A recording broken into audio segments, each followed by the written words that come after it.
Hello, welcome to study circle. अगर आप BPSC teaching recruitment exam की तैयारी कर रहे हैं तो आप एससीईआरटी के इम्पोर्टेंस को जानते हैं। तो इसी सीरीज में आज हम लोग बीपीएससी पीजीटी हिस्ट्री के लिए class 11th standard history chapter 5 यायावर साम्राज्य को पढ़ेंगे। इस चैप्टर के जो भी इंपॉर्टेंट पॉइंट्स हैं उसको हम लोग डिस्कस करेंगे और आगे बढ़ेंगे। तो आपसे रिक्वेस्ट है कि अगर आप इस चैनल में नए हैं तो हमें सपोर्ट करने के लिए चैनल को ज़रूर से ज़रूर सब्सक्राइब करें, और अगर वीडियो पसंद आता है तो इसे लाइक करें, शेयर करें, और अपने जो सुझाव है वो कमेंट बॉक्स में ज़रूर लिखें। तो यायावर साम्राज्य जो है इसकी अवधारणा ही जो है विरोधात्मक प्रतीत होती है, और ये तर्क दिया जा सकता है कि यायावर लोग जो है वो मूलतः घुमक्कड़ होते हैं, या फिर ये भी कहा जा सकता है कि ये सापेक्षिक तौर पर एक अविभेदित आर्थिक जीवन और प्रारंभिक राजनीतिक संगठन के साथ परिवारों के समूह में संगठित होते हैं। दूसरी ओर साम्राज्य शब्द जो है वो भौतिक अवस्थितियों को दर्शाता है, और साम्राज्य ने जटिल सामाजिक और आर्थिक ढांचे में स्थिरता प्रदान की है और एक सुपरिष्कृत प्रशासनिक व्यवस्था के द्वारा एक व्यापक भूभागीय प्रदेश में सुचारू रूप से शासन प्रदान किया। लेकिन कई बार समाजशास्त्रियों की परिभाषाएं जो है वो बहुत संकीर्ण और गैर ऐतिहासिक हो जाती है, क्योंकि वे किसी बंधे बंधाए सांचे में उन्हें ढालते हैं। ये परिभाषाएं तब त्रुटिपूर्ण सिद्ध होती है जब हम यायावर समूहों द्वारा निर्मित उनके कुछ साम्राज्य संबंधी संगठनों का जो है अध्ययन करते हैं।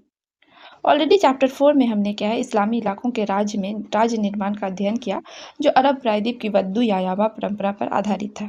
इस अध्याय में जो है एक भिन्न वर्ग के यायावरों का अध्ययन किया गया है, और ये है मध्य एशिया के मंगोल, जिन्होंने 13वीं और 14वीं शताब्दी के पार महाद्वीपीय साम्राज्य की स्थापना चंगेज खान के नेतृत्व में की थी। उसका साम्राज्य यूरोप और एशिया महाद्वीप तक विस्तृत था, और कृषि पर आधारित चीन की साम्राज्यिक निर्माण व्यवस्था की तुलना में शायद मंगोलिया के यायावर लोग दीनहीन जटिल जीवन से दूर एक सामान्य सामाजिक और आर्थिक परिवेश में जीवन बिता रहे थे।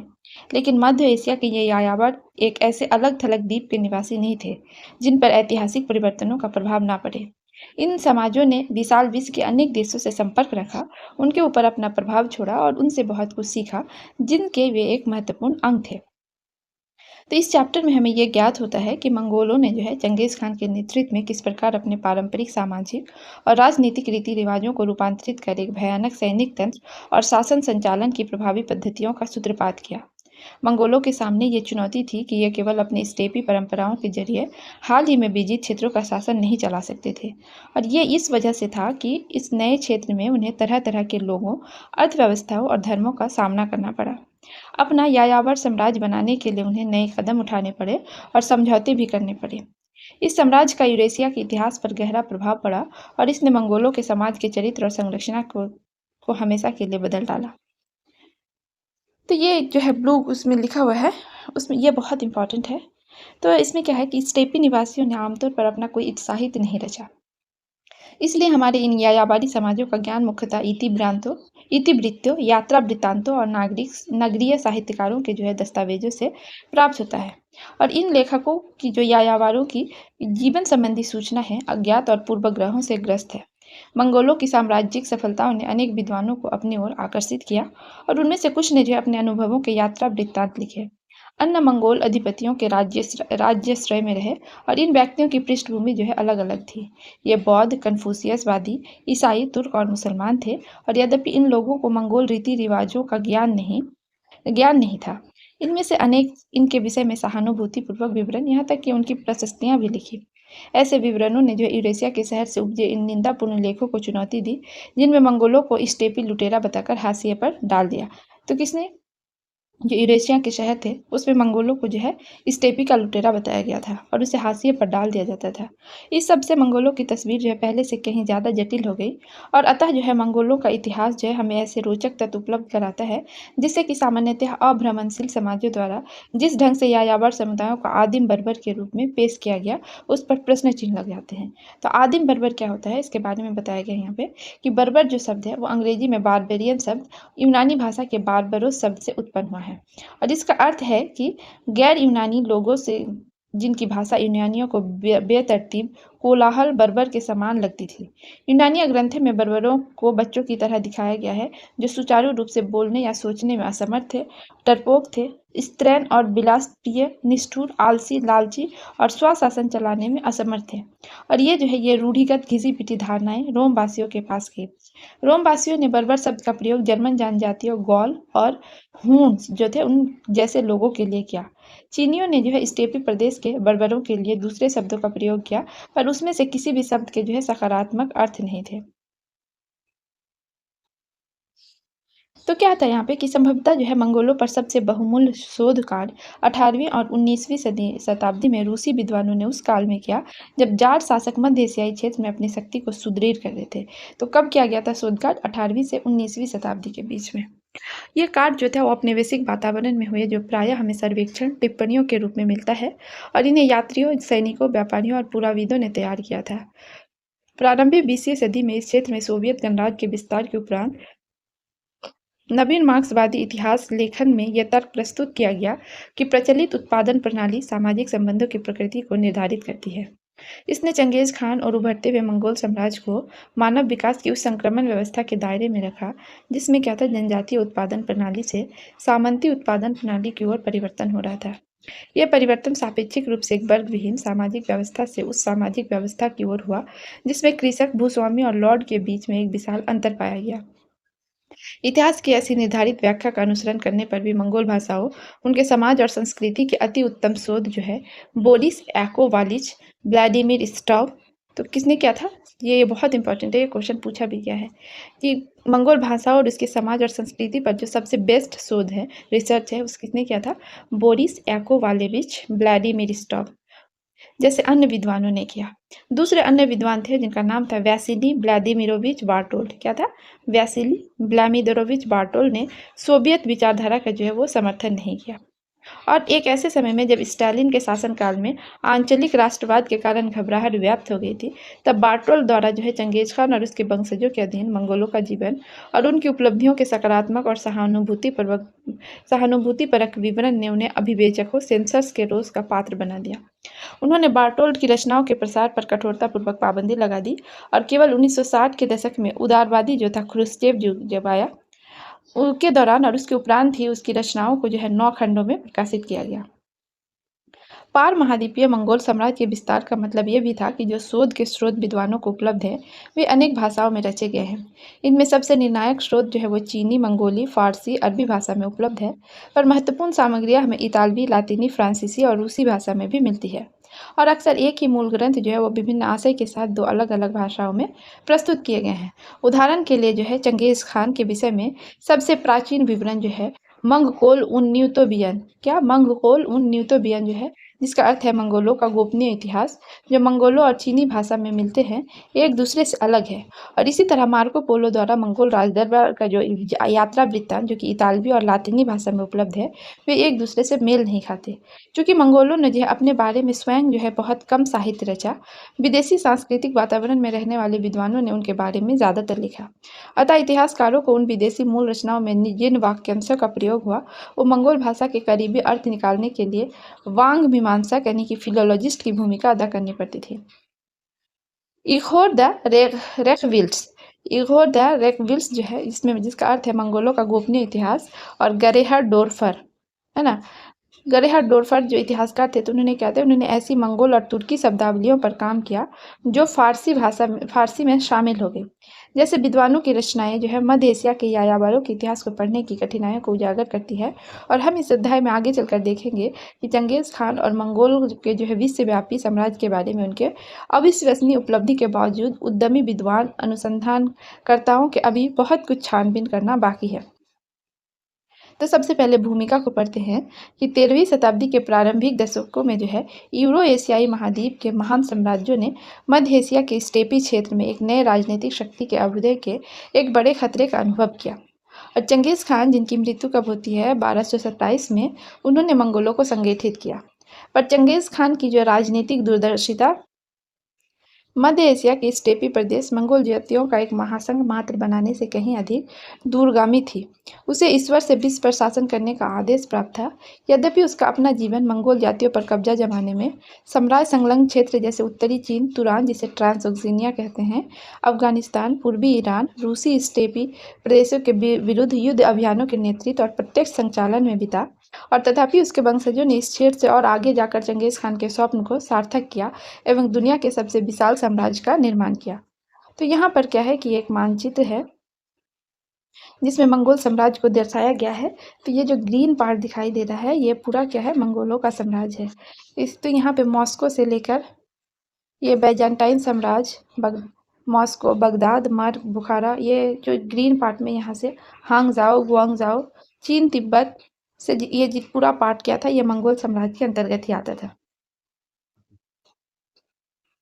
चंगेज खान के आदर्शों के मुताबिक जो थे उनके पोते मोंके का टाइम पीरियड था 1251 से 60 के बीच, ये इसका शासन पीरियड था। और ने फ्रांस के शासक जो है लुई नौवें जो है उनका शासन पीरियड क्या था 1226 से 70 को, ये चेतावनी दी थी कि स्वर्ग में केवल एक शाश्वत आकाश है और पृथ्वी का केवल एक अधिपति है, वो है चंगेज खान स्वर्गपुत्र।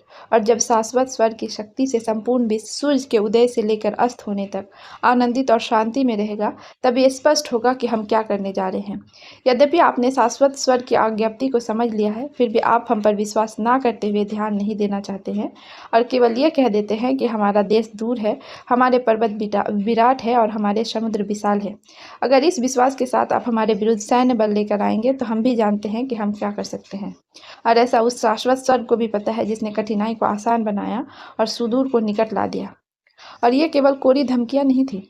चंगेज खान के एक दूसरे पोते जो थे बाटू ने अपने 1236 से 1241 के अभियानों में रूस की भूमि को मॉस्को तक रौंद डाला था और पोलैंड हंगरी पर विजय प्राप्त कर वियना के बाहर पड़ाव डाल दिया। 13वीं शताब्दी तक ये लगने लगा कि शाश्वत आकाश मंगोलों के पक्ष में था और चीन के अधिकांश भाग, मध्य पूर्व एशिया और यूरोप ये मानने लगे थे कि चंगेज खान की आबाद दुनिया पर विजय जो है वो ईश्वर का गुस्सा है और ये क़यामत के दिनों की शुरुआत है। तो बुखारा पर कब्जा करने का जो है एक यहाँ पे वृत्तांत दिया हुआ है कि परवर्ती 13वीं शताब्दी के ईरान के मंगोल शासकों के एक फारसी इतिवृत्तकार थे जो थे जुबैनी नाम था, ने 1220 ईस्वी में बुखारा के विजय का वृत्तांत दिया है। जुबैनी के कथनानुसार नगर के विजय के बाद चंगेज खान जो है उत्सव मैदान में गया और जहाँ पर नगर के धनी व्यापारी जो है एकत्रित थे, उसने उन्हें संबोधित कर कहा कि अरे लोगों, तुम्हें यह ज्ञात होना चाहिए कि तुम लोगों ने जो है अनेक पाप किए हैं और तुम में से जो अधिक संपन्न लोग हैं उन्हें सबसे अधिक पाप किए हैं। अगर तुम मुझसे पूछो कि इसका मेरे पास क्या प्रमाण है तो इसके लिए मैं कहूँगा कि मैं ईश्वर का दंड हूँ। यदि तुमने पाप ना किए होते तो ईश्वर ने मुझे दंड हेतु तुम्हारे पास ना भेजा होता। अब कोई व्यक्ति बुखारा पर अधिकार होने के बाद खुरासान भाग गया था। उससे नगर के भाग के बारे में पूछने पर उसने उत्तर दिया कि वे आए, मतलब नगर आए और दीवारों को ध्वस्त कर दिया, जला दिया, लोगों का वध किया, लूटा और चल दिए।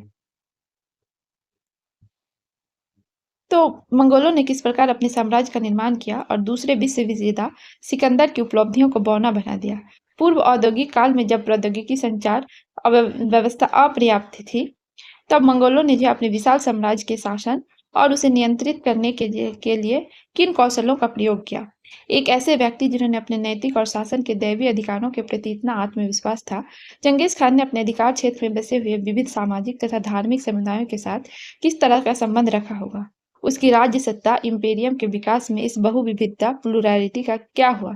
जो भी हो, मंगोलों तथा चंगेज खान की सामाजिक और राजनीतिक पृष्ठभूमि से बेहतर ढंग से समझने के लिए यह उचित होगा कि हम अपनी चर्चा चंद साधारण प्रश्नों से शुरू करें, जैसे कि मंगोल कौन थे, वे कहाँ रहते थे, उनके संबंध किनके साथ थे और उनके समाज और राजनीति के बारे में हमें जानकारी कहाँ से मिलती है। मंगोलों की जो है सामाजिक और राजनीतिक पृष्ठभूमि। मंगोल विविध जन समुदाय का जो है एक निकाय था और ये लोग पूर्व में तातार, खितान और मांचू लोगों से और पश्चिमी में तुर्की कबीलों से भाषागत समानता होने के कारण परस्पर संबंध थे। कुछ मंगोल पशुपालक थे और कुछ शिकारी संग्राहक थे। पशुपालक घोड़ों, भेड़ों और कुछ हद तक अन्य पशुओं जैसे बकरी और ऊंटों को भी पालते थे। उनका यायावरीकरण मध्य एशिया की चारण भूमि स्टेपीज में हुआ, जो कि आज के आधुनिक मंगोलिया राज्य का भूभाग है। इस क्षेत्र का परिदृश्य आज जैसा ही अत्यंत मनोरम था और क्षितिज अत्यंत विस्तृत और लहरिया मैदानों से घिरा था, जिसके पश्चिम भाग में अल्ताई पहाड़ों की बर्फीली चोटियां थी। दक्षिणी भाग में शुष्क गोबी का मरुस्थल, इसके उत्तर और पश्चिम क्षेत्र में ओनोन और सेलेंगा जैसी नदियां और बर्फीली पहाड़ियों से निकले सैकड़ों झरनों के पानी से सिंचित हो रहा था। पशुचारण के लिए यहाँ पर अनेक हरी घास के मैदान और प्रचुर मात्रा में छोटे मोटे शिकार अनुकूल रीतियों में उपलब्ध हो जाते थे। तो यहाँ का जो जोग्राफिकल फीचर है वो बहुत इंपॉर्टेंट है कि दक्षिण भाग में जो है वो उसमें कहा था शुष्क गोबी का मरुस्थल था, और उत्तर और पश्चिम के क्षेत्र में क्या था कि ओनोन और सेलेंगा जैसी नदियां थी और बर्फीली पहाड़ियों से निकले सैकड़ों झरनों के पानी से सिंचित होना था। पशुचारण के लिए यहाँ पर अनेक हरी घास के मैदान और प्रचुर मात्रा में छोटे मोटे शिकार अनुकूल रीतियों में उपलब्ध हो जाते थे, और शिकारी संग्राहक लोग पशुपालक कबीलों के आवास क्षेत्र के उत्तर में साइबेरियाई वनों में रहते थे।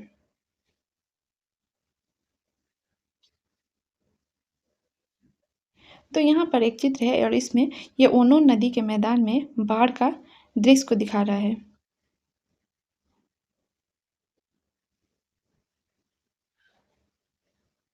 वे पशुपालक लोगों की तुलना में जो है अधिक गरीब होते थे और ग्रीष्म काल में पकड़े गए जानवरों की खाल के व्यापार से जो है अपना जीविकोपार्जन करते थे। इस पूरे क्षेत्र के अधिकतम और न्यूनतम तापमान में बहुत अंतर पाया जाता था, जैसे कि कठोर और लंबे शीत के मौसम के बाद अल्पकालीन और शुष्क गर्मियों की अवधि आती थी।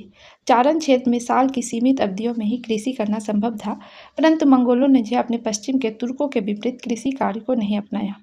ना ही पशुपालकों और ना ही शिकारी संग्राहकों की अर्थव्यवस्था घने आबादी वाले क्षेत्रों का भरण पोषण करने में समर्थ थी। परिणाम स्वरूप इन क्षेत्रों में कोई नगर नहीं उभर पाया, और मंगोल जो है तंबुओं और जर्स जो है उसमें निवास करते थे और अपने पशुधन के साथ शीतकालीन निवास स्थल से ग्रीष्मकालीन चारण भूमि की ओर चले जाते थे।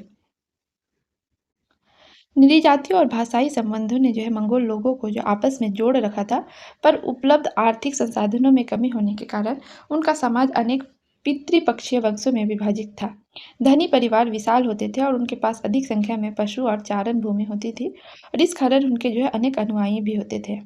स्थानीय राजनीति में उनका अधिक दबदबा होता था, और समय समय पर आने वाली प्राकृतिक आपदाएं जैसे भीषण शीत ऋतु के दौरान एकत्रित की गई शिकार सामग्रियां और अन्य भंडार में रखी हुई सामग्रियां समाप्त हो जाने की स्थिति में, अथवा वर्षा न होने पर घास के मैदानों के सूख जाने पर उन्हें चारागाहों की खोज में भटकना पड़ता था। इस दौरान जो है उनमें संघर्ष होता था, और पशुधन को प्राप्त करने के लिए वे लूटपाट भी करते थे। प्रायः परिवारों के समूह जो है आक्रमण करने और अपनी रक्षा करने हेतु अधिक शक्तिशाली और संपन्न कुलों से मित्रता कर लेते थे और परिसंघ बना लेते थे।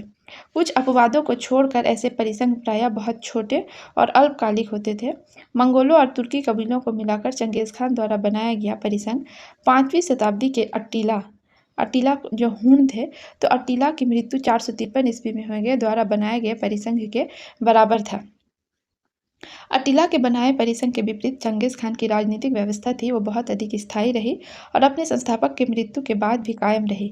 यह व्यवस्था इतनी स्थायी थी कि चीन, ईरान और पूर्वी यूरोपीय देशों की उन्नत शास्त्रों से लैस विशाल सेनाओं का मुकाबला करने में सक्षम थी, और मंगोलों ने इन क्षेत्रों में नियंत्रण स्थापित करने के साथ ही साथ जटिल कृषि अर्थव्यवस्थाएं एवं नगरीय आवासों, स्थानबद्ध समाजों जिसे सेडेंट्री सोसाइटीज कहते हैं, का बड़ी कुशलता से प्रशासन किया। मंगोलों के अपने सामाजिक अनुभव और रहने के तौर तरीके इनसे जो है बिल्कुल ही भिन्न थे।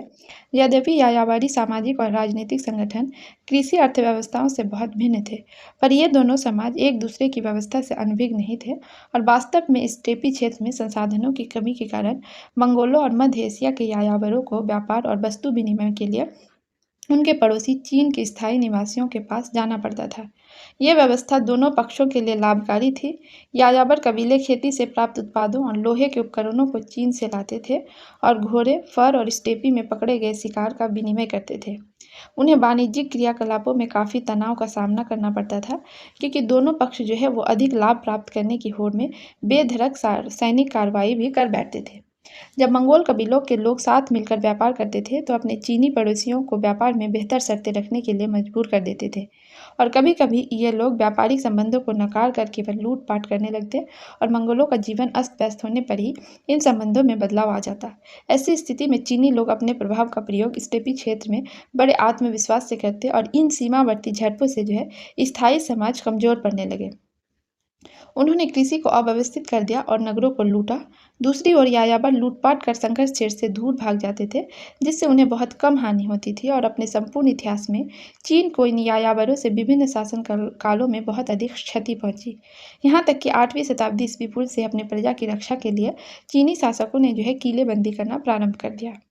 तीसरी शताब्दी ईस्वी पूर्व से इन किलेबंदियों का एकीकरण अपने रक्षात्मक ढांचे के रूप में किया गया, जिसे आज चीन की महान दीवार के रूप में जाना जाता है। उत्तरी चीन के कृषक समाजों पर यायावरों द्वारा जो लगातार हुए हमलों और उनसे पनपते अस्थिरता और भय का यह प्रभावशाली चाक्षुष साक्ष्य है। तो यहाँ पर एक चित्र है और इसमें चीन के दीवार महान दीवार का जो है चित्र दिया गया है कि यह कहाँ से कहाँ तक घिरा हुआ था और इसको बनाने का मुख्य कारण था मंगोलों का आक्रमण। तो यहाँ पर एक इम्पॉर्टेंट पॉइंट है कि नीचे जो है मध्य एशियाई स्टेपी क्षेत्र के तुर्क और मंगोल लोगों के कुछ महान परिसंघों की सूची दी गई है। इन सारे परिसंघों ने एक ही क्षेत्र पर अधिकार नहीं जमाया और ना ही ये क्षेत्रफल में समान थे, ना ही इनका आंतरिक संगठन एक जैसा जटिल था। और यद्यपि इनका यायावरी जन समुदाय के इतिहास पर विशेष प्रभाव पड़ा, परंतु चीन और समीपवर्ती क्षेत्रों पर इनका प्रभाव भिन्न भिन्न था। तो सबसे पहले जो थे वो सियुंगनू थे, जो 200 ईस्वी पूर्व तुर्क। जुआन जुआन जो थे वो 400 ईस्वी पूर्व और वो मंगोल थे। वहीं एफ्थेलेट जो थे वो एफ्थेलाइट जो थे हून थे और 400 ईस्वी उनका टाइम पीरियड था और ये मंगोल थे। तूचे 550 ईस्वी तुर्क। वहीं उइघुर्स जो थे वो 740 ईस्वी में तुर्क थे। खितान 940 ईस्वी में थे और ये मंगोल थे। अब हम लोग पढ़ेंगे चंगेज खान का जीवन वृत्तांत। तो चंगेज खान का जो जन्म हुआ था 1162 ईस्वी के आसपास आधुनिक मंगोलिया के उत्तरी भाग में ओनोन नदी के निकट हुआ था। तो ये जन्म कब हुआ था? 1162 ईस्वी में। और कहाँ हुआ था? आधुनिक मंगोलिया के उत्तरी भाग में ओनोन नदी के निकट हुआ था। उनका प्रारंभिक नाम तेमोजिन था और उनके पिता का नाम था जो येसुजे था, जो कियात कबीले के मुखिया थे। और ये एक परिवारों का समूह था और बोरजिगिद कुल से संबंधित थे। तो इनका जो कुल था वो क्या था? बोरजिगिद था। उनके पिता की जो है अल्पायु में ही हत्या कर दी गई थी और उनकी माता जो था जिनका नाम क्या था? ओलून ईके ने तेमुजिन और उसके सगे तथा सौतेले भाइयों का लालन पालन बड़ी कठिनाई से किया था। 1170 का दशक जो था वो विपर्यायों से भरा था। तेमुजिन का अपहरण कर उसे दास बना लिया गया था और उसकी पत्नी जो था जिनका नाम था बोर्टे का भी विवाह के उपरांत अपहरण कर लिया गया। अपनी पत्नी को छुड़ाने के लिए उसे लड़ाई लड़नी पड़ी और विपत्ति के इन वर्षों में भी वो अनेक मित्र बनाने में कामयाब रहा। नवयुवक जो था बोघुरचू उसका प्रथम मित्र था। तो प्रथम मित्र कौन था? बोघुरचू। और सदैव जो है एक विश्वस्त साथी के रूप में उसके साथ रहा। उसका सगा भाई जिसे आंडा कहते हैं, सगा भाई को आंडा कहा जाता था, उसका नाम जमुका था और उसका एक और विश्वसनीय मित्र था। तेमुजिन ने जो है कराइट लोगों के शासक को अपने पिता के वृद्ध सगे भाई तुगरिल उर्फ ओंग खान के साथ पुराने रिश्तों की पुनर्स्थापना की। और यद्यपि जामुका जो उसका पुराना मित्र था बाद में उसका शत्रु बन गया था। 1180 और 1190 के दशकों में तेमुजिन जो है ओंग खान का मित्र रहा और उसने इस मित्रता का इस्तेमाल जामुका जैसे शक्तिशाली प्रतिद्वंदियों को परास्त करने के लिए किया। जामुका को पराजित करने के बाद तेमुजिन में जो है काफ़ी आत्मविश्वास आ गया और अब वह अन्य कबीलों के विरुद्ध युद्ध के लिए निकल पड़ा। इनमें से उसके पिता के हत्यारे जो थे जो शक्तिशाली तातर कैराइट थे और खुद ओंग खान जो था जिसके विरुद्ध उसने 1203 में युद्ध छेड़ दिया। 1206 में शक्तिशाली जामुका और नेमन लोगों को निर्णायक रूप से पराजित करने के बाद तेमुजिन जो था स्टेपी क्षेत्र की राजनीति में सबसे प्रभावशाली व्यक्ति के रूप में उभरा। उसकी इस प्रतिष्ठा को मंगोल कबीले के सरदारों की एक सभा थी, तो सभा को वहाँ क्या बोला जाता था? कुरिलताई। कुरिलताई में मान्यता मिली और उसे चंगेज खान यानी समुद्री खान या फिर सार्वभौम शासक की उपाधि के साथ मंगोलों का महानायक या फिर कान और ग्रेट खान जो है उसे घोषित किया गया। 1206 में कुरिलताई से मान्यता मिलने से पूर्व चंगेज खान ने मंगोल लोगों को एक सशक्त अनुशासित सैन्य शक्ति के रूप में पुनर्गठित कर लिया था, जिससे उसके भविष्य में किए गए सैन्य अभियान की सफलता एक प्रकार से तय हो गई। उसकी पहली मंशा जो है चीन पर विजय प्राप्त करने की थी, जो उस समय 3 राज्यों में विभक्त थी। तो चीन राज्य पर जो है उसको विजय प्राप्त करना था और चीन क्या था? उस समय 3 राज्यों में विभक्त थे। तो क्या था? पहला जो भाग था वो था उत्तरी पश्चिम प्रांतों के तिब्बती मूल के सी सिया लोग। कौन थे? उत्तरी पश्चिमी प्रांतों के तिब्बती के मूल के लोग शी सिया लोग। दूसरे थे जर्चिन लोगों के चिन राजवंश जो पेकिंग से उत्तर चीन क्षेत्र का शासन चला रहे थे। तो कौन थे? जर्चिन लोगों के चिन राजवंश जो पेकिंग से उत्तरी चीन क्षेत्र का शासन चला रहे थे। और तीसरे जो थे तीसरा जो था वो सुंग राजवंश, जिसके आधिपत्य में दक्षिण चीन था। तो पहला कौन था? कि जर्चियन लोगों के चीन राजवंश, ये दूसरा था। और पहला था कौन थे? उत्तरी पश्चिम प्रांतों के में सीसिया लोग। तो पहला जो था वो सीसिया लोग थे, दूसरे जो थे वो चीन राजवंश के लोग थे, और तीसरे जो थे वो थे कौन थे? सुंग राजवंश। तो 1209 ईस्वी में क्या हुआ था कि सीसिया लोग जो थे वो परास्त हो गए। 1209 में सीसिया लोग परास्त हो गए। वहीं 1213 में जो है चीन की महान दीवार को जो है क्या किया गया था? का अतिक्रमण हो गया। और 1215 में पेकिंग नगर को लूटा गया और चीन वंश के विरुद्ध 1234 तक लंबी लड़ाइयाँ चली। पर चंगेज खान अपने अभियानों की प्रगति से खूब संतुष्ट था और इसीलिए उस क्षेत्र के सैनिक मामले अपने अधीनस्थों की देखरेख में छोड़कर 1206 में मंगोलिया स्थित अपने मातृभूमि में लौट आया। यहाँ पे एक इम्पॉर्टेंट डेट है कि 1218 में काराखिता की पराजय के बाद जो चीन के उत्तरी पश्चिम भाग में स्थित तिएन शान की पहाड़ियों को नियंत्रित करती थी, मंगोल साम्राज्य जो है अमू दरिया, तुरान और ख्वारज्म राज्यों तक विस्तृत हो गया। ख्वारज्म का सुल्तान मोहम्मद चंगेज खान के प्रचंड कोप का भाजक बना जब उसने मंगोल दूतों का वध कर दिया। 1219 और 1221 ईस्वी तक के अभियानों में बड़े नगरों जैसे कि ओटरार, बुखारा, समरकंद, बल्ख, गुरगंज, मर्व, निशापुर और हेरात। तो कौन कौन से क्षेत्र थे जिसमें था? ओटरार, बुखारा, समरकंद, बल्ख, गुरगंज, मर्व, निशापुर और हेरात ने मंगोल सेनाओं के सम्मुख जो है वो समर्पण कर दिया था। और जिन नगरों ने जो है प्रतिरोध किया उनका विध्वंस कर दिया गया।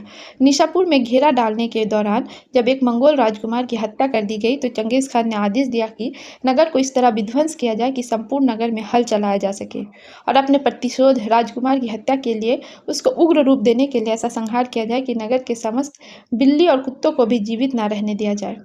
मंगोल सेनाएं सुल्तान मोहम्मद का पीछा करते हुए अजरबैजान तक चली आई और क्रीमिया में रूसी सेनाओं को हराने के साथ साथ उन्होंने कैस्पियन सागर को घेर लिया और सेना की जो है दूसरी टुकड़ी ने सुल्तान के पुत्र जलालुद्दीन के अफगानिस्तान और सिंध प्रदेश तक पीछा किया।